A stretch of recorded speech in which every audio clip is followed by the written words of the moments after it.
نجلس مع أمهاتنا ومع آبائنا طوال اليوم، أما اليوم نجلس على هواتفنا طوال اليوم.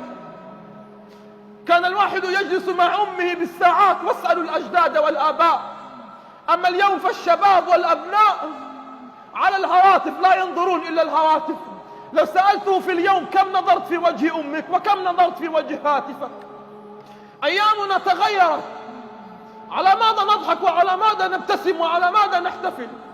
كل بركة أيامنا قد نزلت، فأصبحنا لا نشعر لا بركة في الرزق ولا بركة في المال ولا بركة في الأولاد ولا بركة في الأزواج ولا بركة في شيء.